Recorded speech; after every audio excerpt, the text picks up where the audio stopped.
इस कार्यक्रम के पुण्यार्चक हैं Shrimati Nisha, Shri Rajesh Bharalya, Raunak Bharalya, Rauli Bharalya Badkur, Ankur Badkur, Ruank Badkur, Nehru Nagar, Bhopal, Madhya Pradesh. Bahubali and Muttin wholesales saris and cloth merchants, Chadchan district, Vijaypur एवं समस्त बाहुबली एंड मुत्तीन परिवार।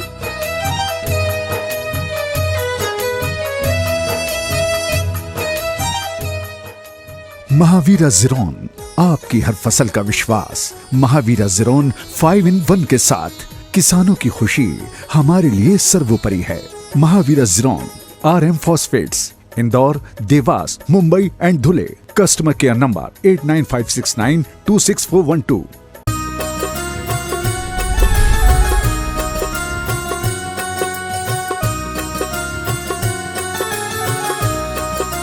काशीनाथ भगवान की जय जय जय। संत शिरोमणि गुरुवराचार्य श्री विद्यासागर जी महाराज की जय जय जय।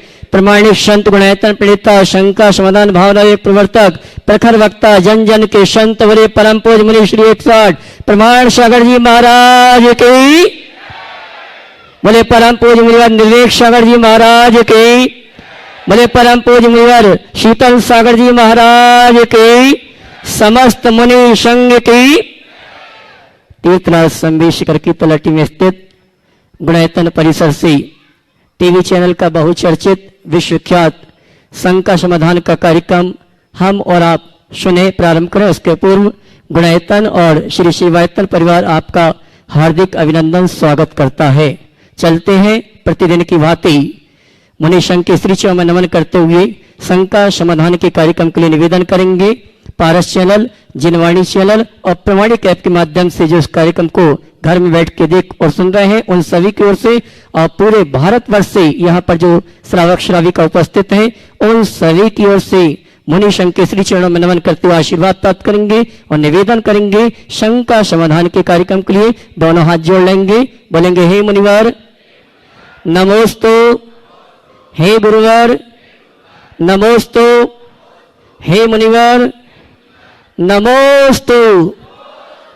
आइए गुरुवर के आशीर्वाद से हम और आप संघ का समाधान का कार्यक्रम प्रारंभ करें। उसके पूर्व मैं उन श्रावक परिवार को आमंत्रित करूंगा जिन्होंने आज गुणायतन का अवलोकन करते हुए अपनी आत्मा का अवलोकन करने के लिए गुणायतन से जुड़ने का सौभाग्य प्राप्त किया है। मैं सर्वप्रथम आमंत्रित करूंगा निर्माण सारथी के रूप में श्रीमती शीला जी, धर्मपत्नी डॉक्टर हेमचंद जी, शालीमार बाग, दिल्ली। अगर उपस्थित हैं तो वे आए मंच पर परम पूज मुनिवर के श्री चरण में नमन करते हुए गुरुवंदना का सौभाग्य प्राप्त करेंगे और उनके सम्मान के लिए मैं आमंत्रित करूंगा गुणायतन श्रीमान, शायद हमारे बीच उपस्थित नहीं है, ताली बजा कर उनका सम्मान करें। और आइए चलते हैं गुणायतन में सूत्रधार के रूप में जिन्होंने जुड़ने का अवसर प्राप्त किया है, अगर उपस्थित है तो मंच पर आए। श्रीमान राजेंद्र कुमार जी, श्रीमती मीना जी, पवन जी, अमित जी, अनुराधा जी, अनीता जी, प्रियंका जी, परव जी, आदि, अरहम जी, आर्य, दीपांश जैन, धनौरा, शिवनी, मध्य प्रदेश हमारे बीच उपस्थित हैं। वे आए मंच पर गुरुवर के श्री चरण में नमन करते हुए गुरुवंदना का सौभाग्य प्राप्त करेंगे। और गुणायतन परिवार से मैं आमंत्रित करूंगा सम्मान के लिए हमारे वास्तविक डॉक्टर पद्म जी दिल्ली और श्रीमान कपूर जी कोटा आएंगे। गुणायतन परिवार की ओर से हमारे सम्मानी धनौरा शिवनी निवासी श्री राजेंद्र कुमार जी परिवार का सम्मान का कार्यक्रम संपन्न करेंगे और मैं चाहूंगा इस परिवार के लिए जोरदार ताली बजाकर इनका सम्मान करें।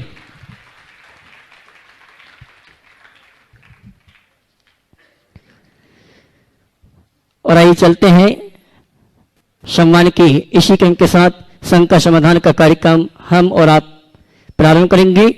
और आज के संघ का समाधान के कार्यक्रम में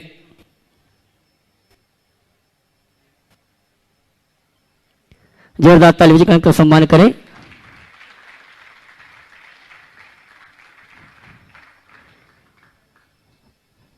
चलते हैं संघ का समाधान का कार्यक्रम प्रारंभ करते हैं और प्रथम संघ का लेकर आ रही हैं श्रीमती नीलिमा जी, विद्योदय स्वाध्याय मंडल। और उसके बाद तैयार रहेंगे तिजारा यात्रा संघ के सभी यात्री स्नेह लता जी के साथ। हे मुनि श्री जी नमोस्तु नमोस्तु नमोस्तु, इच्छामि इच्छामि इच्छामि।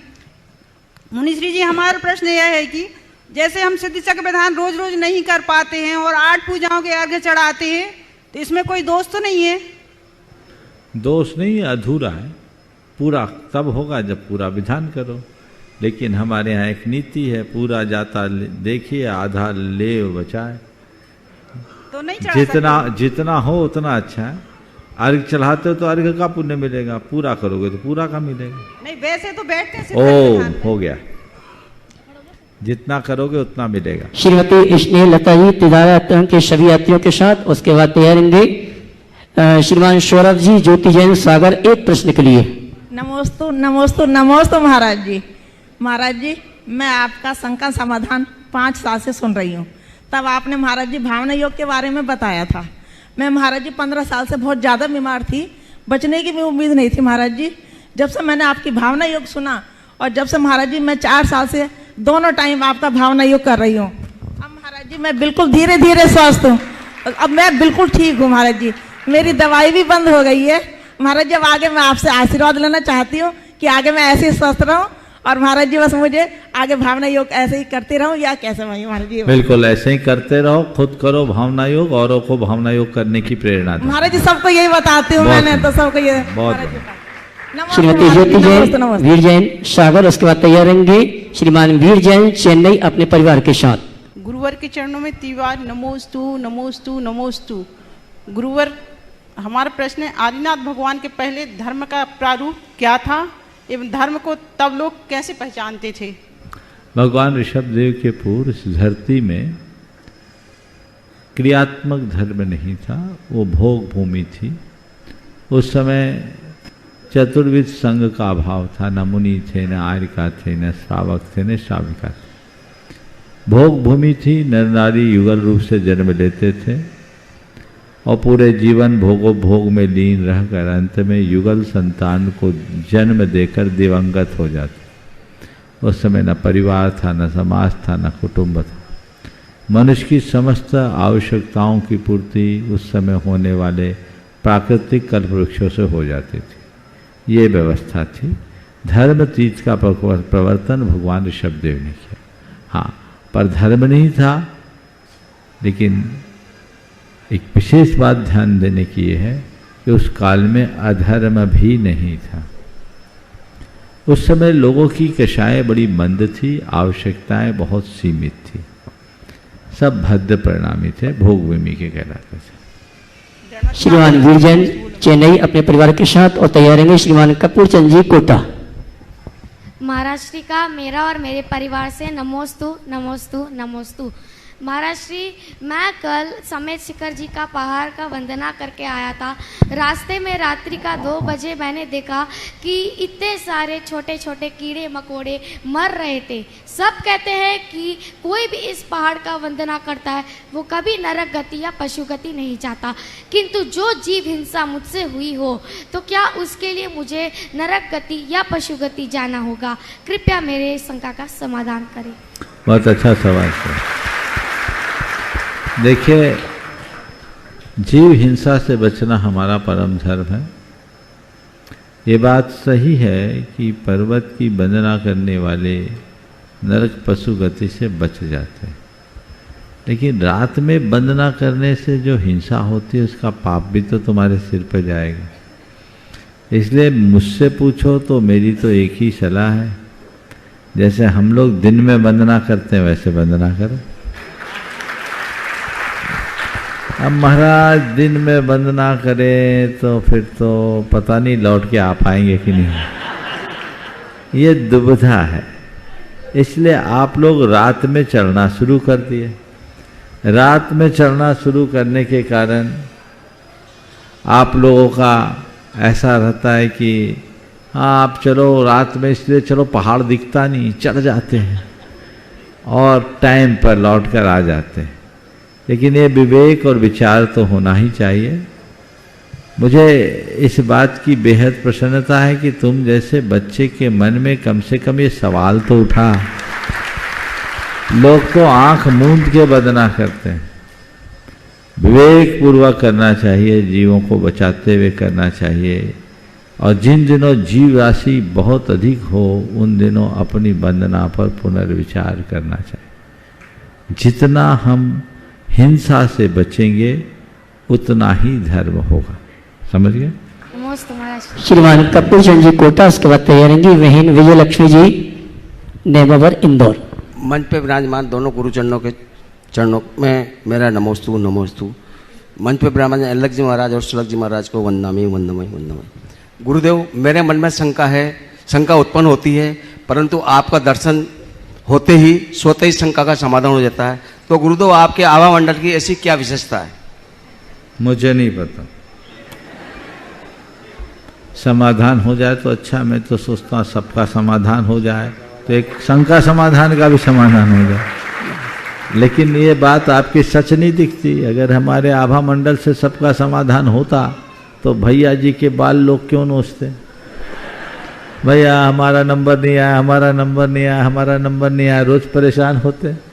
इसका मतलब ये जरूर है कि यहाँ आने के बाद भी मन में शंका आती है। हालांकि हो सकता है ये शंका कैमरा के सामने आने के लिए भी आती है। उसके पीछे कई कारण हो सकते हैं, लेकिन जो भी हो, जब तक आपकी शंका है तब तक ये समाधान है, और जब तक शंका और समाधान है तभी तक ये कार्यक्रम। नमस्ते गुरुदेव। बंधु, मैं कहना चाहूंगा प्रमाणिक समूह का जो अधिवेशन हुआ था उसमें कुमारशाला और शिशुशाला पुस्तक के प्रकाशन के लिए चर्चा की गई थी। तो मैं आपका तालियों का सम्मान चाहूंगा। सबसे पहले हमारे पास अगर कोई पुण्यार्जक आया था तो बहन विजय लक्ष्मी जी नेमावर इंदौर, जोरदार ताली बजाकर उनका सम्मान करें। और अगले प्रश्न के लिए आमंत्रित करता हूं बहन विजय लक्ष्मी जी को।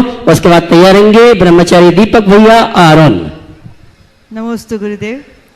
पूज्य श्री निर्वेक सागर जी महाराज के चरणों में मेरी बारंबार नमस्तु। सभी विराजमान सुलग जी महाराज जी की इच्छा में भैया, सबसे पहले तो अब मैं इंदौर की नहीं हूँ, नेमावारी है। हाँ।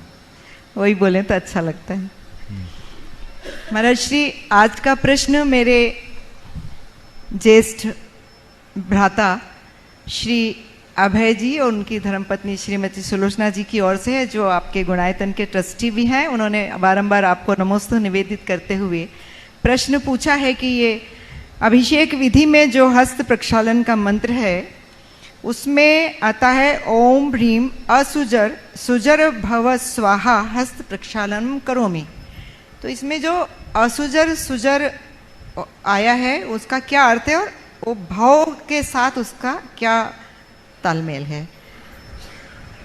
असुजर सुजर भव स्वाहा हस्त प्रक्षालनम करोमि। देखो, हकीकत में तो मैंने कभी इस पर ध्यान ही नहीं दिया, लेकिन असुजर सुजर ये मंत्र है। हालांकि मंत्रों में कोई अर्थ नहीं होता। मंत्र तो उस अक्षर और वर्ण के समूह का नाम है जिसमें हमारी विशेष श्रद्धा है। पर फिर भी मैं मानता हूं इसका कोई ना कोई अर्थ होगा। आज पहली बार ये सवाल मेरे सामने आया है। आप लोग क्यों कराते हो बताओ? हाँ, गलत। महर्षि, शब्दकोश में तो सुजर असुजर का अर्थ देवता और दैत्य से, देव दानव से आता है, लेकिन यहाँ उसका कुछ असुजर का अर्थ क्या होता है? दैत्य। दैत्य। हाँ, और सुजर का अर्थ देव। अरे इसका अर्थ फिर तो देखो, सीधा सीधा अर्थ है। असुजर सुजर भव स्वाहा, इसका मतलब है जितने दैत्य हैं वो देवता हो जाए ऐसा स्वाहा, यानी नकारात्मकता सकारात्मकता में बदल जाए। हस्त प्रक्षालनम करो। अगर असुजर सुजर का अर्थ दैत्य और देवता है तो मैं निकाल रहा हूं, मैं अपने रेफरेंस से नहीं बोल रहा हूं। अर्थ अगर उल्टा होगा तो जिम्मेदार ये है। आप देख लीजिएगा एक बार। मैं इसलिए नहीं बोल रहा हूं क्योंकि मैंने देखा नहीं, कभी सोचा ही नहीं।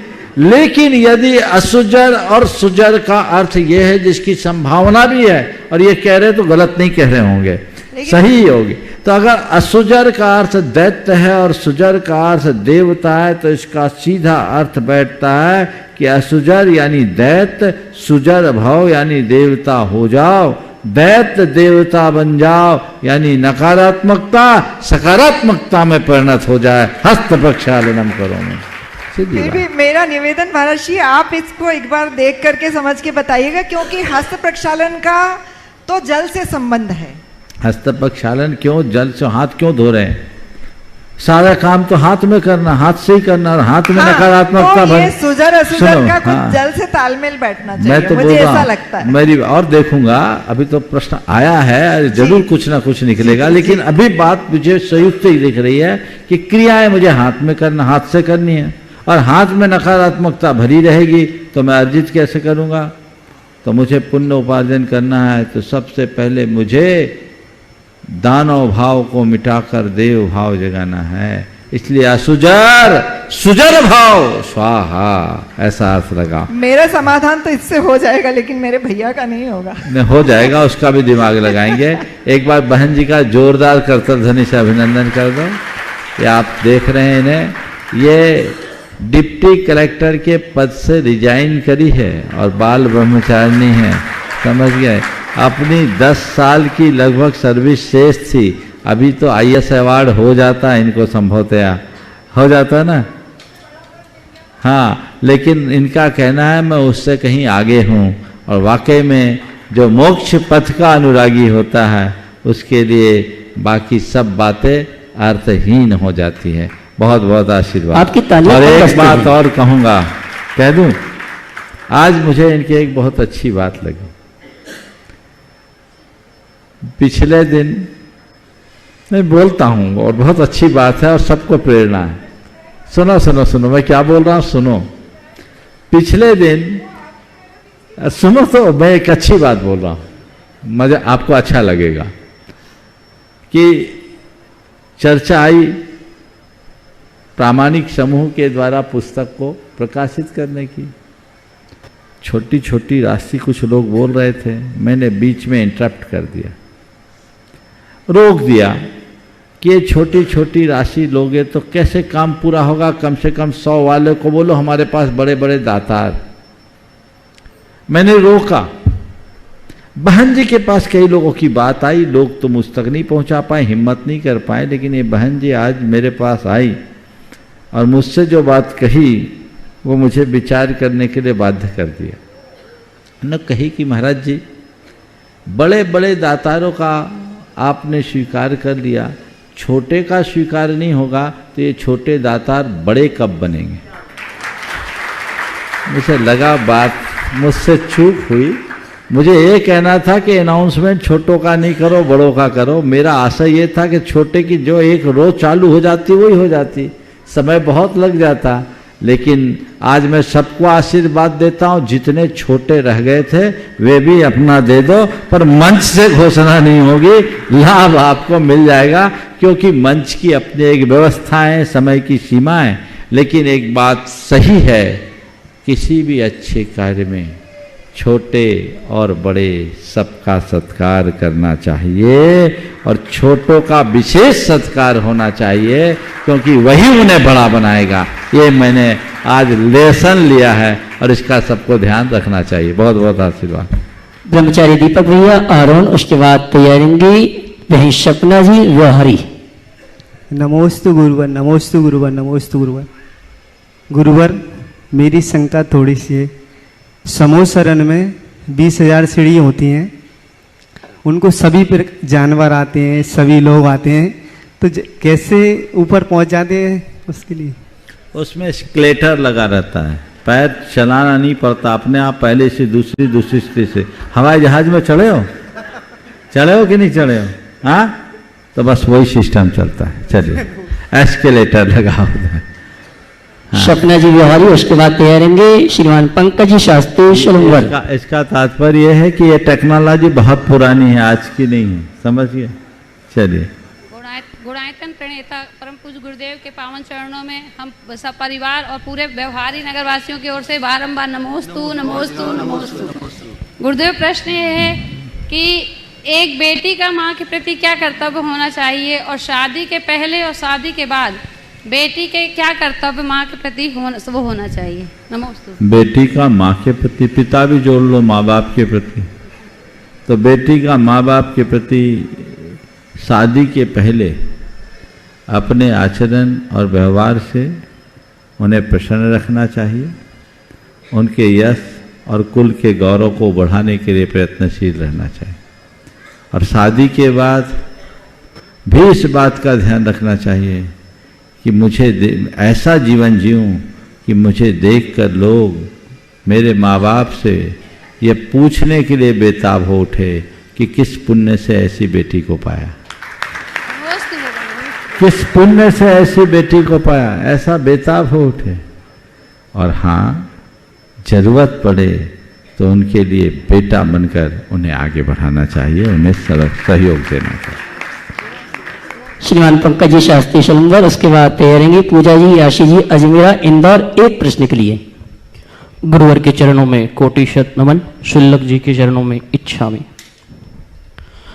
गुरुवर, पश्चिम की जो आध्यात्मिक नगरियां हैं, एथेंस, ग्रीक और यूनान और मिस्र, वहाँ से जितने भी दार्शनिक फिलोसफर भारत आए सिंधु घाटी के तट पर, तो उन्होंने दिगंबर संप्रदाय के साधुओं के दर्शन किए।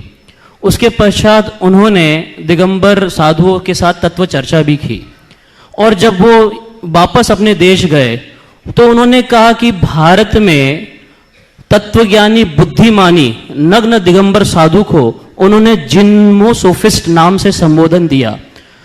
वर्तमान में महाराज जी जिम्नोसोफिस्ट के संबंध में गूगल आदि पर करने पर भी नग्न दिगंबर साधु का वर्णन मिलता है।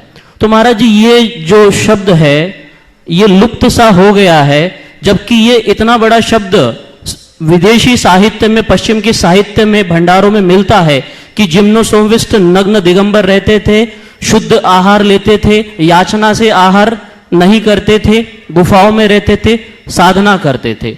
तो महाराज जी, मूलतः ये शब्द जिम्नोसोफिस्ट लुप्त हो गया है, तो इसे हम प्रचलन में लाने के लिए क्या कर सकते हैं? देखिए, ये बात सही है, आज आपने ध्यान आकृष्ट किया है। जिम्नोसोफिस्ट दिगंबर जैन मुनि के लिए यदि प्रयुक्त हुआ है तो इसमें कोई भी आश्चर्य की बात नहीं है। हमने ये देखा और सुना है कि प्राचीन काल में अनेक ऐसे प्रसंग आते हैं। सिकंदर और कल्याण मुनि, जिन्हें वो कालानस के नाम से पुकारता था, इस पर कई ट्रैक्ट और पुस्तकें भी प्रकाशित हुई। अब ये जिम्नोसोफिस्ट नाम चलन में आया है, अच्छा है, पर सबसे पहले बात तो हमें ये जानना चाहिए कि भारतीय मूल का शब्द नहीं है। ये उन यूनानियों के द्वारा हम लोगों के लिए दिया गया शब्द है। शायद वो जिम्नोसोफिस्ट के नाम से जानते होंगे। हमारे यहाँ तो श्रमण, निर्गंथ, आर्हत जैसे शब्द ही प्राचीन काल में चलन में थे। तो ये शब्द है, शब्द समय काल के अनुसार बदलते हैं। लेकिन आपने कहा है कि जिम्नोसोफिस्ट शब्द का चलन बढ़े। मैं कहता हूँ जिम्नोसोफिस्ट शब्द के चलन बढ़ाने की कोई आवश्यकता नहीं है। जिम्नोसोफिस्ट की व्याख्या बढ़े, और यदि जिम्नोसोफिस्ट की व्याख्या बढ़ेगी तो जीवन हमारा बेहतर बनेगा, और इस दिशा में हमें प्रयास करना चाहिए। हमें चाहिए कि जितना भी जिम्नोसोफिस्ट से संबंधित संदर्भ है, प्रसंग है, उनको लाएं और तुम जैसे विद्वान उसकी व्याख्या करें, और अनेक प्रकार के माध्यमों से, ब्लॉग्स के माध्यम से, अन्य संचार माध्यमों से लोगों तक ये पहुँचाएँ, ताकि कहीं कोई गूगल में जिम्नोसोफिस्ट खोजे तो उसे दिगंबर मुनि की छवि दिख जाए। तो ये अपने आप में एक बड़ी उपलब्धि होगी, क्योंकि जिम्नोसोफिस्ट में अन्य कई विसंगतियाँ भी हैं। मैंने ज़्यादा नहीं देखा, थोड़ी बहुत चीज़ें देखी जो तुम्ही लोगों के माध्यम से जानकारी में आई, पर इसमें अभी गहन शोध और विवेचना की आवश्यकता अपेक्षा है। अब पुनः मैं दोहराऊंगा, जिम्नोसोफिस्ट का प्रचार नहीं करना है। जो जिम्नोसोफिस्ट कहते हैं उन्हें दिगंबर मुनि की चर्या का बोध कराना है, ताकि ये मान सके, जान सके कि ये चर्या प्राचीन काल से चली आ रही थी। देश काल की परिस्थिति के कारण उधर वो ढल नहीं पाए और भारत में आज तक चल रहे। पूजा जी आशीष जी अजमेरा इंदौर, उसके बाद तैयार रहेंगे गुणायतन ट्रस्टी श्रीमती कमला जी राजकुमार जी वर्णी कॉलोनी सागर। आध्यात्म योगी, ज्ञान योगी मुनि श्री प्रणाम सागर जी, मेरे गुरुवर और समस्त मुनि संघ के चरणों में त्रिबार नमोस्तु। नमोस्तु गुरुदेव। मेरा प्रश्न यह है कि सभी 20 तीर्थंकर समेत शिखर जी से क्यों मोक्ष गए हैं? कहने का अर्थ यह है कि सभी की जन्मभूमि भारतवर्ष में अलग अलग स्थानों पर है, पर मोक्ष जाने का एक ही स्थान क्यों है और इसी पर्वत से क्यों है? मतलब in India we have different kinds of mountains, जिसमें हिमालय वगैरह भी है, जिनका सिग्निफिकेंस काफ़ी ज़्यादा बताया गया है। देखो ऐसा है, ये समेत शिखर है, इसे सिद्ध भूमि कहते हैं, और सिद्ध भूमि नहीं, शाश्वत सिद्ध भूमि। तो जो शाश्वत सिद्ध भूमि है वहाँ ध्यान लगाने की जरूरत नहीं पड़ती, अपने आप लग जाती। यहाँ की जो ऊर्जा है, यहाँ की जो पवित्रता है, वो असाधारण है, क्योंकि अनादि से अनंत आत्माओं ने यहाँ से निर्वाण प्राप्त किया। तो वह उनके सहज आकर्षण का कारण बन जाता है, यहाँ के परमाणु उनको खींच लेते। समझ गए? ये जो चीज़ें हैं ये अन्यत्र नहीं मिलती, इसलिए सभी तीर्थंकरों का निर्वाण नहीं होता। ये काल दोष है जिसमें हमारे 4 तीर्थंकर अन्य क्षेत्रों से गए और 20 यहाँ है, लेकिन अनादि से अनंत तीर्थंकर यहाँ से मोक्ष गए हैं और भविष्य में भी जाएंगे, क्योंकि ये शाश्वत सिद्ध भूमि। गुणायतन ट्रस्टी श्रीमती कमला जी, राजकुमार जी, वर्णी कॉलोनी, सागर। तीनों महाराज जी को मेरा नमोस्तु नमोस्तु। एलक जी को मेरे इच्छामी, मेरी तीनों बेटियों दवानों बच्चों की तरफ से नमोस्तु। वर्णी कॉलोनी सबको मेरा नमोस्तु नमोस्तु। महाराज जी मेरा प्रश्न है, मेरा कौन सा कर्म का उदय है, सबकी सेवा सबकी सहायता करने के बाद आलोचना मिलती है, तो मेरा समाज में बाहर सब लोगों का वात्सल मिलता है और रिश्ते के द्वारा बात सल नहीं मिलता, तो कौन सा कर्म का उदय है? एक ही बात है कि जिनने आपने अतीत में जिनने अच्छा काम किया उसकी आलोचना की होगी। इसका ये परिणाम है कि आज आप अच्छा काम कर रही हैं और आपको जस नहीं मिल रहा, आप जस मिल रहा है। हाँ, इसलिए हताश मत हो जी। एक ही बात सोचो, जब जस अच्छा करने के बाद अब जस मिल रहा है तो बुरा करते तो पता नहीं क्या मिलता है। सही बात है। इसलिए मुझे और अच्छा करना है, और अच्छा करना, और अच्छा करना है, और दूसरा अच्छा करे उसको अच्छा कहना, उसकी अनुमोदना करना। नमोस्तु महाराज जी, नमोस्तु महाराज जी। और चलते हैं शंका समाधान के कार्यक्रम में। अगली शंका के लिए निवेदन करूंगा मंच पर विराजमान मुनिवर निर्वेक सागर जी महाराज के श्री चरणों में आप सभी की ओर से नमन करते हुए नमोस्तु गुरुवर, नमोस्तु नमोस्तु।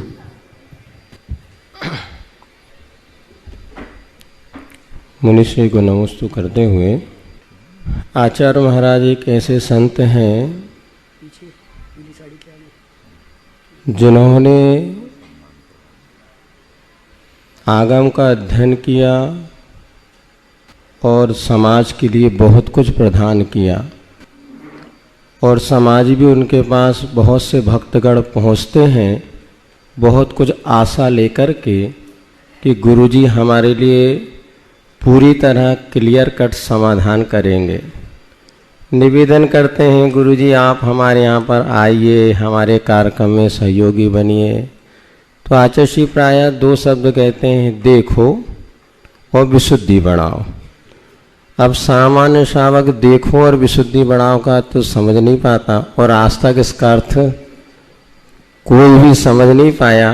तो वास्तव में देखो और विशुद्धि बढ़ाओ ये शब्द 2 शब्दों में क्या रहस्य छुपा हुआ है, और आचार्य इन शब्दों के माध्यम से अपने व्यक्तित्व को या अपने व्रतों को किस तरह निर्दोष पालन करते हैं, कृपया समझाने की कृपा करें। नमस्ते।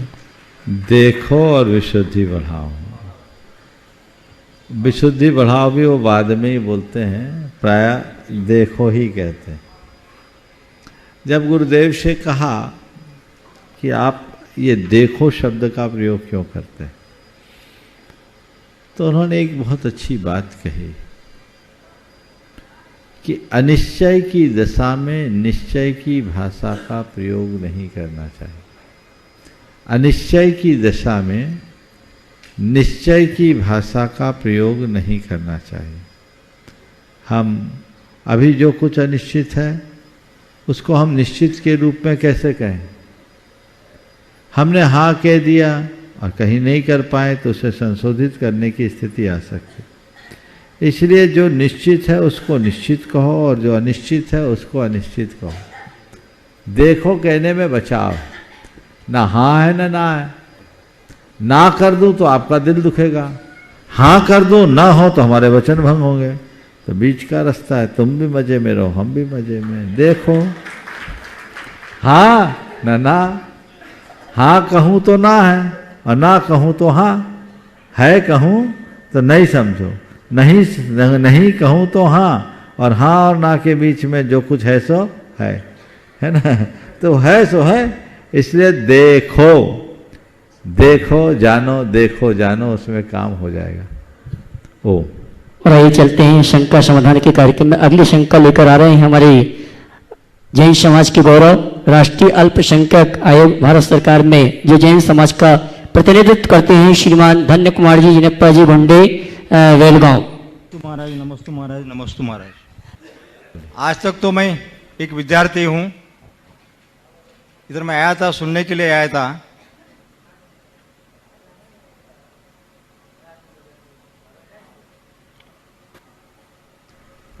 वैसे रिलीजियस फील्ड में हाँ। मुझे ज़्यादा कुछ मालूम भी नहीं है, मैं तो अभी लोअर केजी का विद्यार्थी हूँ इसमें।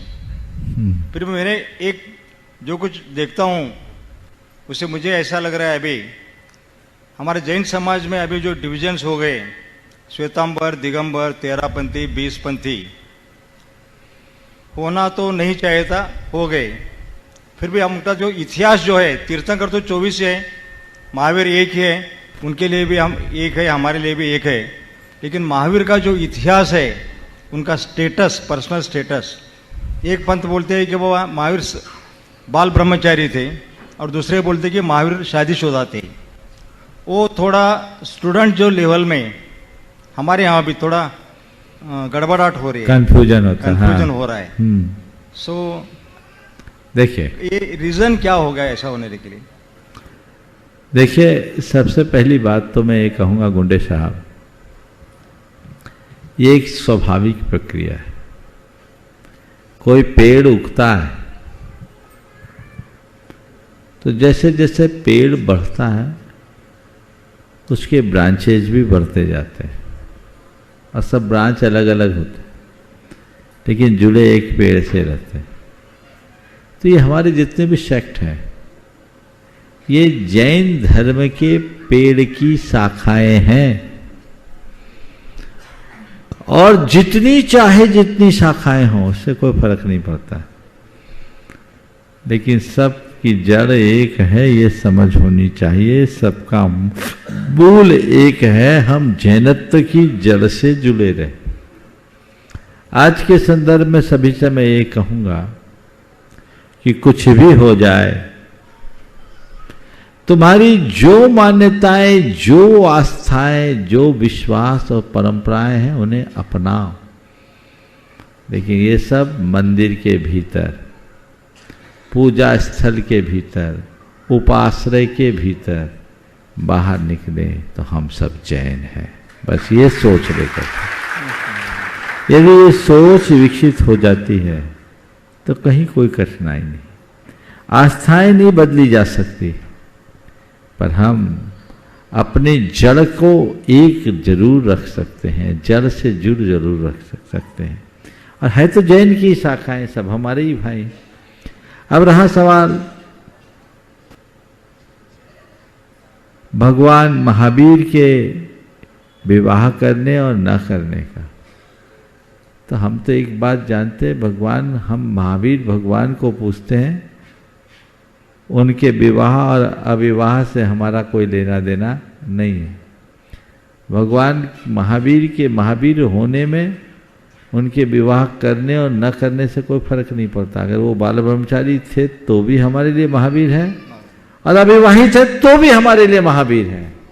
हम तो निर्ग्रंथ महावीर को पूछते हैं जो इन सब से ऊपर उठे हुए, इसलिए हम उसी निर्ग्रंथ की उपासना करते हुए जीवन को आगे बढ़ाएं। इन सब चीज़ों में उलझे नहीं। जो परंपरा से जिसे जो ज्ञान मिला उनने वैसा लिख दिया। अगर कोई कहता है कि उनने विवाह किया और कोई कहते हैं नहीं किया, झगड़ा क्यों करते हो भैया? किया हो तो कर लेने दो। 19 ने किए, 20 ने कर लिए, क्या फर्क पड़ता है? और नहीं किए तो तुम्हें क्या फर्क पड़ता है? एक ने नहीं किए तो नहीं किए, जैसे 4 वैसे 5। झगड़ने का क्या काम? महावीर के विवाह से तुम्हें प्रयोजन है कि महावीर के मार्ग से प्रयोजन है? और भगवान महावीर ने ये तो नहीं कहा कि जिसने विवाह कर दिया उसका जीवन बर्बाद। ऐसा कहा क्या? गलत सोच है। 24 में से 19 ने विवाह किया, 5 ही अपवाद स्वरूप फंस गए। क्यों? एक बात मैं और कहता हूं आप लोगों से, मैं कभी नहीं कहता कि सब बाल ब्रह्मचारी बनो, क्योंकि जिस दिन सब के सब बाल ब्रह्मचारी हो जाएंगे संतति वहीं रुक जाएगी, और संतति रुकेगी तो संस्कृति भी थम जाएगी। इसलिए इस संस्कृति का प्रवाह कब आगे बढ़ेगा? जब आप लोग अपनी परंपरा को आगे बढ़ाते रहोगे। शायद इसीलिए तीर्थंकर भगवंतों ने विवाह किया कि हम विवाह करेंगे तो पीछे वाले करेंगे, हम नहीं करेंगे तो पीछे वाले भी नहीं करेंगे। नेमिनाथ, पासनाथ और महावीर भगवान ने 3 ने ऐसी परंपरा चला दी कि आजकल बाल ब्रह्मचारी ज्यादा और गृहस्थ कम मिलते हैं। तो ये चीजें रुकेगी। तो ये जो भी बातें हैं इन्हें इन्हीं संदर्भ में देखना चाहिए। इन बातों को लेकर उलझने का कोई औचित्य मुझे दिखाई नहीं पड़ता। बहन सुनीता दीदी भाषा, उसके बाद तैयारेंगे श्रीमान विकट सिंह शास्त्री। गुरुवर के चरणों में नमोस्तु, दई मुनिराजों के चरणों में नमोस्तु, सभी इलक छुल्लक जी के चरणों में इच्छा में इच्छा में इच्छा में। महाराज जी, हमारा ये है कि अगर हम औषधि दान देते हैं तो औषधि दान देने से हम मनुष्य गति के जीव, त्रियंच गति के जीव, अगर ये त्रियंचों में जैसे कुत्ता बकरी आदि को खाते हैं या इनको घायल करते हैं, ये हैं तो जन्म से मांसाहारी, तो फिर इनको औषधि दान देने का, कबूतरों को औषधि दान देने का हमारा दया धर्म पलेगा इससे क्या? आप मारने के लिए दे रहे हो कि बचाने के लिए दे रहे हो? लेकिन है जीवों की रक्षा करना धर्म है। हाँ, लेकिन जिस कार्य में रक्षा में हिंसा नहीं होनी चाहिए, इस बात का ध्यान रखें। हिंसा से रक्षा। ओम।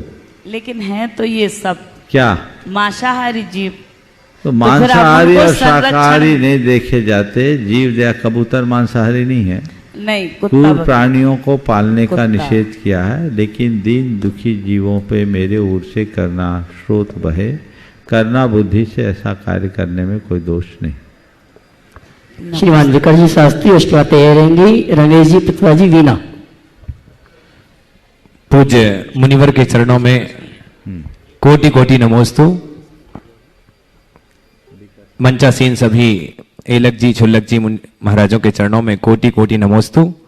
गुरुवर के चरणों में अपना प्रश्न रखूं उसके पूर्व गुरुवर के चरणों में कुछ पंक्तियां। पथ के प्रदर्शक, आत्मा के दर्शक, चारित्र है आकर्षक, जिन शासन प्रवर्तक। गुरुवर आप ही ध्येय हैं, आप मेरे पाथेय हैं, आप श्रद्धा के केंद्र हैं, आप लगते जिनेंद्र हैं, आप मोक्ष मार्ग के नेता हैं, आप इंद्रियों के जेता हैं। हे गुरुवर, आप संयम के हिमालय हैं, हमें तो लगता है कि आप चलते फिरते एक विद्यालय हैं। हे गुरुवर, आप चैतन्य कृतियों के सृजेता हैं, आप गुणायतन के प्रणेता हैं। हे गुरुदेव, आप वर्तमान की आवश्यकता हैं, तरुणाई के प्रखर वक्ता हैं। हे गुरुदेव, प्राणियों के दुख हरता हैं, आप शंका समाधान के करता हैं, आप मोक्ष मार्ग के राही हैं, गुणग्राहक गुणग्राही हैं। हे गुरुदेव, आप मुक्ति वधु के कंत हैं, आप तो भावी सिद्ध भगवंत हैं। लोगों ने मुझसे पूछा क्या गुरुवर प्रमाण सागर इस धरती में वरदान है? मैंने कहा गुरुदेव प्रमाण सागर जिन धर्म की आन है, वान है, शान है। अरे सच कहो तो मेरे लिए तो गुरुवर साक्षात भगवान है, साक्षात भगवान है, साक्षात भगवान है। गुरुवर के चरणों में ये मेरा प्रश्न नहीं, मनोज जैन कोलकाता से गुरुदेव के चरणों में नमन निवेद करते हुए प्रश्न पूछ रहे हैं कि गुरुदेव जब सब कुछ निश्चित है या जो होना है वही होता है, जो जो देखी वीत राग ने वैसा ही सब कुछ होता है, ऐसा कहा जाता है, तो पुरुषार्थ करने वालों को क्यों बोला जाता है कि पुरुषार्थ करो? किसी प्रसंग के साथ समाधान करें। नमोस्तु गुरुदेव। पहली बात तो ये है कि ऐसा किसने कहा जो जब कुछ सब कुछ होना है, जब होना है वही होना है? ये सवाल तो उनसे करो जो ऐसा बोलते हैं कि जो जब जैसा होना वही होना है। तो फिर सवाल पूछने और उत्तर देने का भी मतलब नहीं। तुम्हारा प्रश्न क्यों पूछ रहे हो? क्योंकि तुमको पूछना है। मैं उत्तर क्यों दे रहा हूँ? कि तुम्हें उत्तर मुझे उत्तर देना है। तुम्हें नहीं समझना है, मुझे नहीं समझाने का प्रयत्न करना है। कोई चोर चोरी कर रहा है तो उसको कुछ दोष देने से कोई आवश्यकता नहीं, वो तो चोरी करेगा ही। और किसी की चोरी हो रही है तो ये भी होना ही है। कोई अच्छा कर रहा है तो भी होना ही है, बुरा कर रहा है तो भी होना ही है। एक ही सवाल, एक ही उत्तर। ऐसा क्यों? क्योंकि होना है। और ऐसा क्यों नहीं? क्योंकि ऐसा नहीं होना है। ऐसा जैन दर्शन में कहीं भी नहीं है। एक युवक मेरे पास आया, करीब 10 दिन से था। उसके पिताजी नहीं थे, माँ थी, माँ शिक्षिका थी। महीना लगा, माँ ने उसे घर का सामान लेने के लिए पैसे दिए और वो पैसे लेके रफू चक्कर हो गया। 10 दिन से मेरे पास था। 10वें दिन जब उसके घर से लोगों को पता लगा, मेरे पास समाचार आया कि इसकी माँ इसके पीछे परेशान हो रही है, बिना सूचना दिए यहाँ है। मैंने उससे कहा, भैया तू यहाँ क्यों है? तो अपनी माँ को सूचना देकर क्यों नहीं आया? बोले मैं अपनी माँ को कुछ शिक्षा देना चाहता था। बोले क्या? बोले मेरी माँ हमेशा एक ही बात रटती है कि जो जो होना है वही सब होता है। जो जो देखी बीत राग न सो सो होसी बीरा रे। तो बोले मैं महाराज माँ को सीख देना चाहूँ। क्या सीख देना चाहते हैं?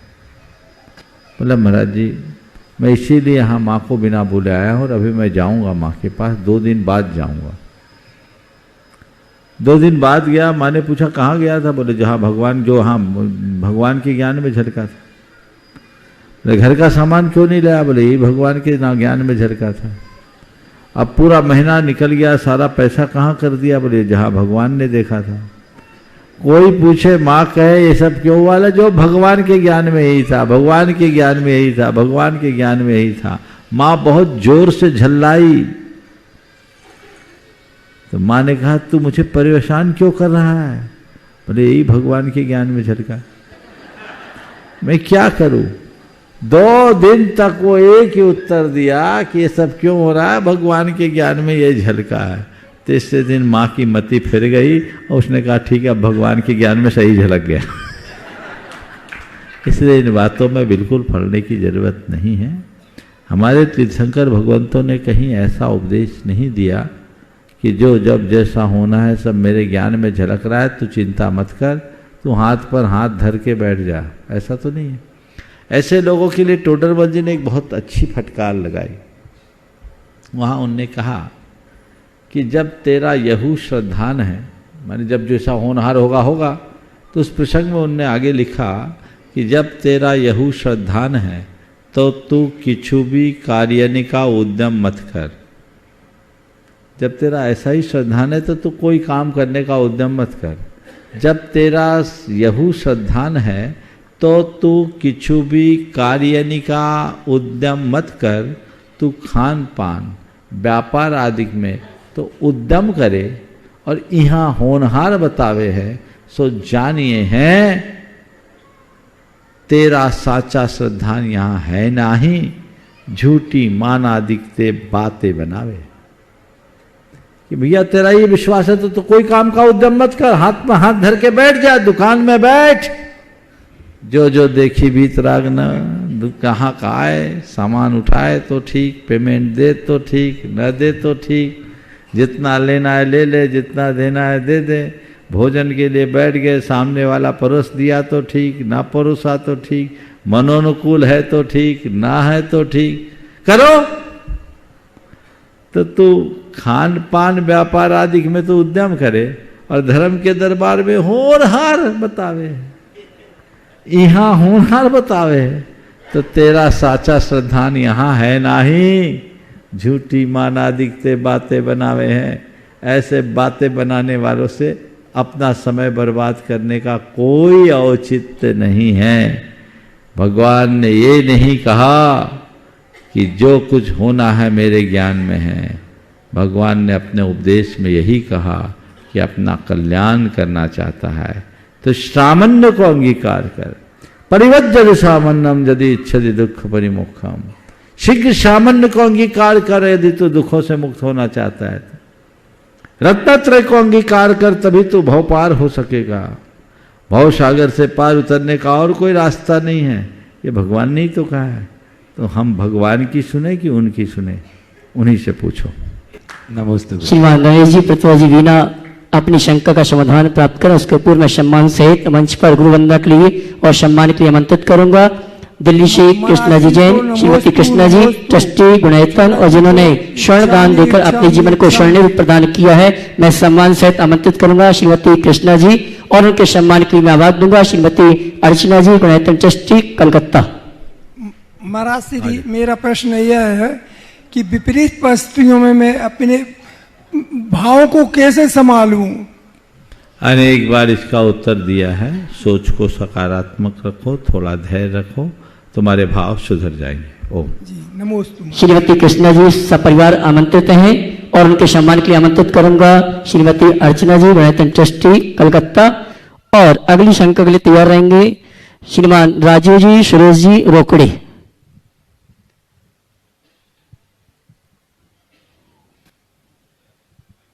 राजू जी रोकड़े जी राजू जी सुरेश जी रोकड़े। और उसके बाद अगली शंका के लिए मैं आवाज दूंगा श्रीमती कृष्णा जी जैन गुणायतन ट्रस्टी दिल्ली। तालियां तो बजाइए आप लोग।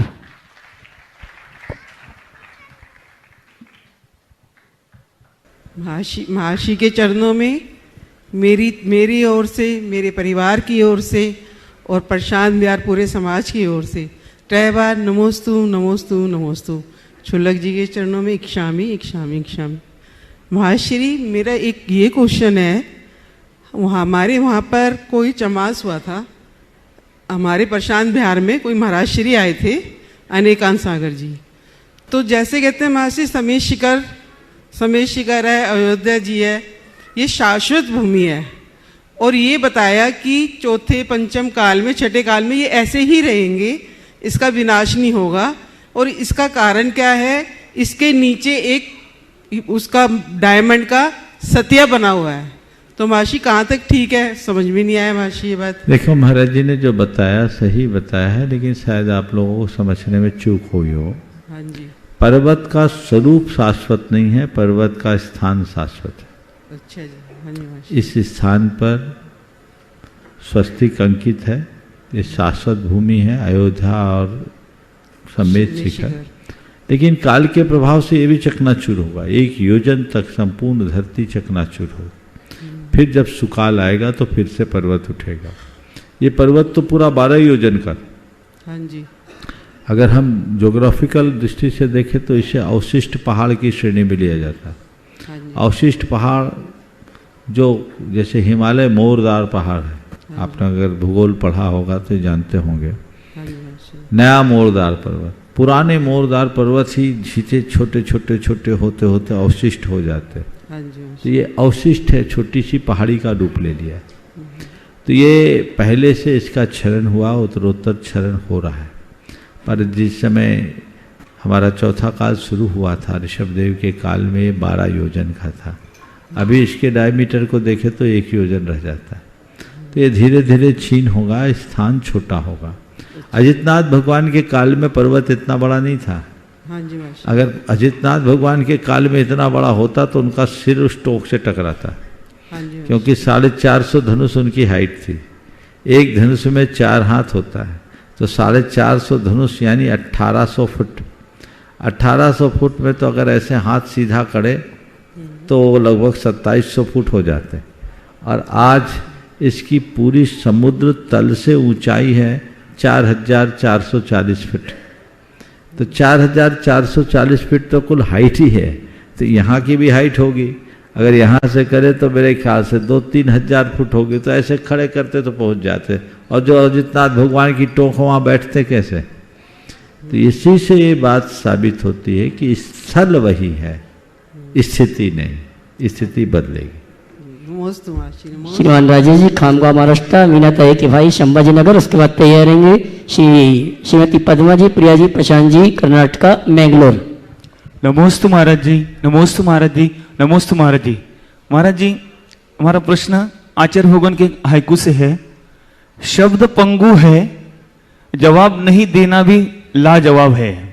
इस हाइकू के माध्यम से महाराज जी हम हमारी जीवन यात्रा को अनुकूल परिस्थिति में, विपरीत परिस्थिति में अपने सम्यक को दृढ़ रखते हुए कैसे यात्रा संपन्न करें? शब्द पंगु है, जवाब न देना भी लाजवाब। कई बार ऐसा होता है कि शब्द से जो अभिव्यक्ति होती है बहुत सीमित होती है, पर मौन की अभिव्यक्ति असीम होती है। जो हम बोली से नहीं बोल पाते वो मौन से बोल देते। इसलिए कहा जाता है मौन बोली से भी बाचार। इसलिए गुरुदेव ने मौन की शक्ति को यहाँ दर्शाते हुए कहा है कि शब्द पंगु है, जवाब न देना भी लाजवाब है। कई बार कई चीज़ों में जवाब न देना भी बड़ा जवाब हो जाता है। हम मौन की शक्ति को पहचाने और उसे अपनी साधना का अंग बनाए। नमस्ते महाराज। पद्मा जी, प्रिया जी, प्रशांत जी, मैंगलोर, कर्नाटका। उसके बाद तैयार रहेंगे आकाश जैन, वानपुर। नमस्ते महाराज जी, नमस्ते महाराज जी, नमस्ते महाराज जी। हम लोग कर्नाटक से आए। सब लोग एक साथ खड़े हो जाओ जितने। हाँ, आपका आशीर्वाद चाहिए। और मेरा शंका है कि मैं प्रोफेशन में डॉक्टर हूँ, सो मुझे धर्म करने के लिए टाइम नहीं मिलता। मुझे मन है करने का, वो प्रोफेशन ऐसा, मैं डॉक्टर जैसा वो काम में कैसा धर्म कर सकता है?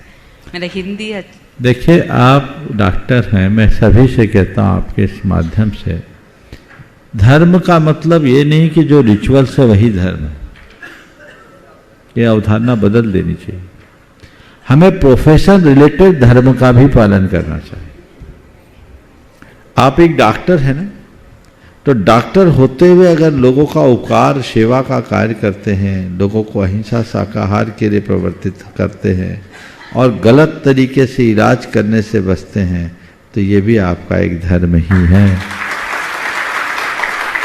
जो जिस क्षेत्र में रहे वो अपना प्रोफेशन रिलेटेड धर्म करे।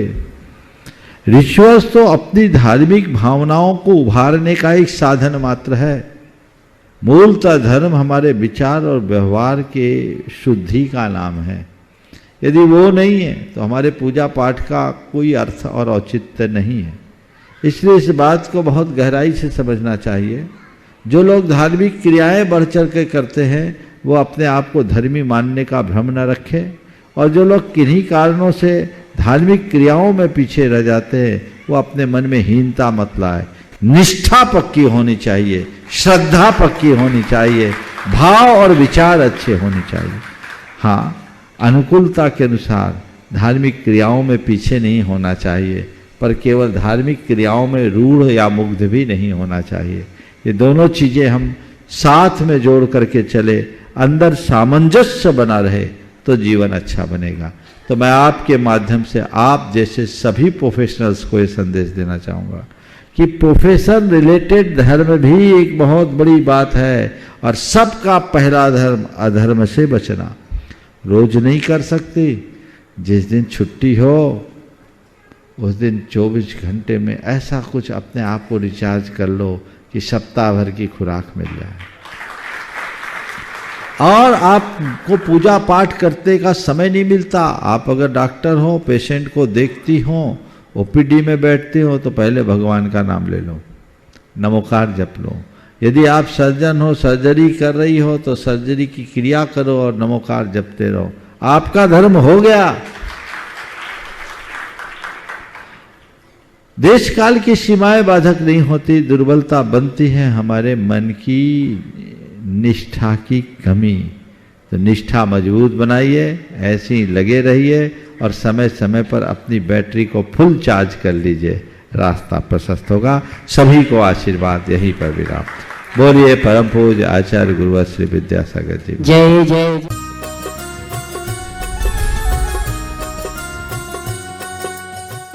इस कार्यक्रम के पुण्यार्चक थे Shrimati Nisha, Shri Rajesh Bharelya, Raunak Bharelya, Rauli Bharelya Badkur, Ankur Badkur, Ruank Badkur, Nehru Nagar, Bhopal, Madhya Pradesh. Bahubali and Muttin wholesales saris and cloth merchants, Chadchan district, Vijaypur एवं समस्त बाहुबली एंड मुत्तीन परिवार।